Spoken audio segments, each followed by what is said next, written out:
Olá, alunos do Sistema Colégio Militar do Brasil. Eu sou o Tenente Soares, professor de Física do Colégio Militar do Rio de Janeiro, e esse é o projeto Alumni da DEPA de preparação para o Enem 2020. Eu estou responsável pela Física 3, o conteúdo de eletricidade, então a gente tem muita coisa aí para ver durante todo o curso. Vamos fazer muito exercício de Enem para chegar o mais preparado possível. Não sabemos ainda se a prova vai ser em 2020, em 2021, uma data definida ainda não temos, mas quando chegar a gente tem que estar preparado. Então vamos lá, vamos começar nosso curso. Então vamos lá, o conteúdo é eletricidade. Essa primeira aula a gente vai falar aí de carga elétrica, processos de eletrização, e vou resolver, vocês vão ver que isso caiu no Enem uma única vez aí desde 2009, a gente vai resolver esse exercício, mas daqui a algumas aulas, 2 ou 3 aulas, a gente faz uma lista mais completa aí, pegando exercício da matéria do começo aí de eletrostática. Então vamos lá, para não perder tempo, vamos começar aqui. A carga elétrica é um conceito aí que vem sendo estudado desde a Grécia Antiga. Então, desde os experimentos de Tales de Mileto, lá com o âmbar, que era lá uma resina lá de minério que encontrava na natureza, que tinha a propriedade, quando atritada com lã, com algum tipo de tecido, começava a atrair alguns materiais aí mais pequenos, algumas penas de um pássaro, mato seco, alguma coisa assim. Então, desde os experimentos de Tales de Mileto aí, que datam de 625 a.C., ou seja, muito antigo, muito antes da nossa existência aí, da nossa chegada, até os dias atuais. Então a eletricidade ela é produto de estudo aí na física há muito tempo. O âmbar, no grego, ele é traduzido por elétron. E aí, eletricidade é a propriedade que alguns materiais têm de ter a mesma característica de um âmbar, né? Então, o material aí está eletrizado, seria o mesmo que ele está ambarizado, digamos assim, né? Adquiriu propriedades semelhantes à do âmbar aí. O experimento Tales de Mileto tem toda uma mística lá nesse experimento, reza a lenda que ele pegou um barquinho, ficou navegando lá, pensando na teoria, até desenvolver. Mas, enfim, não vamos entrar em detalhe, estou partindo do princípio que todo mundo já viu isso aí nesse começo de ano turbulento que a gente está tendo em 2020. Então, a gente precisa definir a carga elétrica como, primeiro a gente precisa definir uma partícula elementar, que é o elétron, e a carga elétrica vai ser múltiplo de elétrons, né? Então, a gente sabe que a partícula elementar, que é o elétron, possui uma carga bem definida, que é 1,6 vezes 10 a menos 6 coulombs, e a carga elétrica de outros corpos vai ser dependente aí, vai ser proporcional ao número de elétrons ali presentes. Então, qualquer corpo tem aí alguns prótons e elétrons. Vou fazer aqui uma representação. Prótons e elétrons, e a quantidade de elétrons aí em excesso é o que a gente chama de carga líquida. Então essa carga ela é líquida. Todo objeto tem diversos prótons e elétrons, mas o que tem aí de excesso, e quando eu falo excesso, eu estou falando do que sobra aí, se a gente formar pares, né? Aqui tem um par, aqui tem um par, aqui tem um par. Sobrou um elétron. Esse elétron que sobrou aí é o que a gente chama de carga líquida. Então, a carga líquida é o número de elétrons livres vezes a carga elementar. Elétron livre é semelhante à química. Então, a gente já viu isso lá na química. No primeiro ano, a gente já está falando lá em camada de valência. Em elétrons livres é a mesma coisa. A gente chama de Q a carga, de N o número de elétrons, e de Ezinho aí a carga elementar, que é 1,6 vezes 10 a menos 6. Isso aqui normalmente vem dado no Enem, a carga elementar, a gente não precisa preocupar com ela. Às vezes, talvez em prova do terceiro ano, aí seu professor parte do princípio que você sabe, mas com o tempo você vai ver que isso aí é decorável, não é grande problema. E aí é o seguinte, os materiais têm a propriedade de adquirir características semelhantes ao âmbar. Como que isso se dá? Isso se dá através do que a gente chama de eletrização. Então, a eletrização ela vai ser dividida em 3 processos. Acho que todo mundo que está fazendo esse projeto já viu isso aí na sala de aula no 3º ano. Na sala de aula ou no AVA, né? Mas já viu isso esse ano. Então, a eletrização por atrito, como o próprio nome diz, vai se dar através da fricção entre 2 materiais, né? No caso aqui do exemplo, um bastão de vidro e a lã, um pedaço de lã.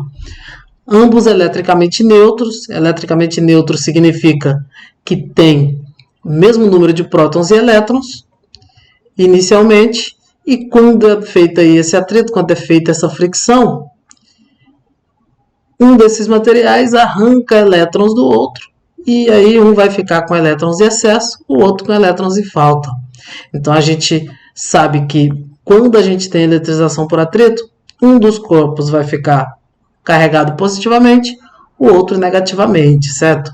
Carregado positivamente significa que tem elétrons faltando, ele tem poucos elétrons, ele tem excesso de prótons, então a carga líquida dele é positiva. Carregado negativamente, ele tem elétrons sobrando, então ele tem excesso de carga negativa aí, certo? Aqui tem uma tabelinha de eletronegatividade, né? Se a gente faz a fricção aí da pele humana com um pedaço de couro, a tendência é que o couro fique negativamente eletrizado e a pele humana positivamente, ou seja, o couro vai arrancar elétrons da nossa pele, certo? E por aí vai, tem aqui uma tabela, o que está mais abaixo arranca elétrons do que está mais acima. No caso aqui desse exemplo, vidro e lã. Então está aqui a lã, está aqui o vidro liso, o vidro está mais acima na tabela, então ele fica positivamente eletrizado, certo?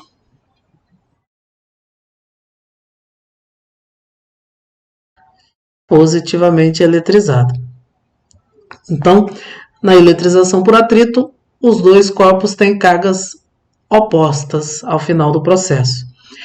E mais, se a gente está falando de um sistema eletricamente isolado, eu posso dizer que o valor líquido dessa carga é igual para os dois, porque a quantidade de elétrons que a lã retirou do vidro é exatamente a quantidade de elétrons que está faltando lá no vidro. Então as duas cargas são iguais em módulo e de sinais opostos, certo? Na eletrização por contato, a gente vai ter aí o contato entre dois corpos carregados, ou pelo menos um deles carregado. Então a gente precisa, no atrito, inicialmente dois corpos neutros. No contato, inicialmente os dois corpos têm que ter cargas diferentes. Se eles têm cargas diferentes, ao entrar em contato, eles vão entrar em equilíbrio eletrostático e ao final vão ter a mesma carga. Cuidado quando a gente olha para essa mesma carga. É a mesma carga para dois corpos idênticos. Se eles tiverem dimensões diferentes, ele vai ter a mesma densidade de cargas, que é a relação de carga por volume. Então vamos tomar esse cuidado aí. A princípio a gente está falando sempre de esferas idênticas na eletrização por contato. É idêntico, então no final as cargas são iguais. Eles vão dividir a carga que tem e ao final vão ser iguais. Mas há contato entre esses dois objetos. Na eletrização por indução, a gente tem um corpo neutro e um corpo carregado. Esse corpo carregado a gente vai chamar de indutor. E por indução a gente não vai estabelecer contato entre esses dois corpos. Então, o corpo que está neutro está aqui cheio de prótons e elétrons aqui. Vou até desenhar uns. Prótons, elétron, próton, elétron. Quando o corpo indutor se aproxima, o que acontece é que todos os prótons vão sofrer atração pelos elétrons aqui do indutor e vão ficar de um lado. Então aqui, todos os prótons desse lado. Ao mesmo tempo, todos os elétrons vão sofrer repulsão pelos elétrons que estão ali e vão se posicionar do outro lado. Isso aqui, esse processo, a gente chama de polarização. Então, o corpo que estava neutro, ele está polarizado. O corpo polarizado continua neutro, só que as cargas estão divididas lá dentro. E aí a gente estabelece aqui uma ligação de aterramento. Então eu venho aqui e faço uma ligação. Esse símbolozinho aqui significa fiz ligação com a Terra. Quando a gente faz a ligação com a Terra de um corpo eletrizado, esse corpo vai trocar elétrons com a Terra até que haja equilíbrio eletrostático. Ou seja, esse lado que estabelece contato com a Terra vai passar a ficar neutro. Esses elétrons que estão sobrando aqui vão descer para a Terra e esse lado vai ficar neutro. Quando a gente retirar esse contato com a Terra, vai ter faltando elétrons aqui, né? Vai estar faltando elétrons nesse corpo. Então ele passa a estar positivamente carregado. Esse carregamento, essa eletrização, ela aconteceu sem que houvesse contato entre o corpo indutor e o corpo induzido. Então não tem contato, eletrização é por indução, certo? No atrito, inicialmente dois corpos neutros, no final dois corpos carregados com sinais, mesma carga em módulo e sinais diferentes. No contato, dois corpos com cargas diferentes inicialmente e no final cargas iguais e de mesmo sinal. Na indução, um corpo carregado, o outro neutro e ao final os dois estão carregados com sinais opostos aí, certo? Então o processo de eletrização se dá assim. Então, exemplificando aqui a nossa eletrização por atrito, temos aqui então, representando a parede, dois balões aqui e um casaco aí a princípio de lã. Então, quando a gente fizer a fricção desse balão, aqui eu consigo movimentá-lo, quando eu fizer a fricção dele com o casaco de lã, ele vai retirar elétrons desse casaco. Logo, ele que tem elétrons em excesso, passa a estar negativamente eletrizado. E o casaco que tem agora elétrons faltando, está positivamente eletrizado. Se eu aproximar esses dois, vai acontecer atração. Ele vai tender aí a se locomover em direção ao casaco, porque os dois têm cargas de sinais opostos. Se eu pego esse outro balão aqui, vou lá e faço fricção do outro lado. Eu peguei o casaco todo, então ele rompeu muito mais elétrons, né? Ele retirou mais elétrons ainda do casaco. Esses dois balões agora estão com sinais iguais, cargas de sinais iguais.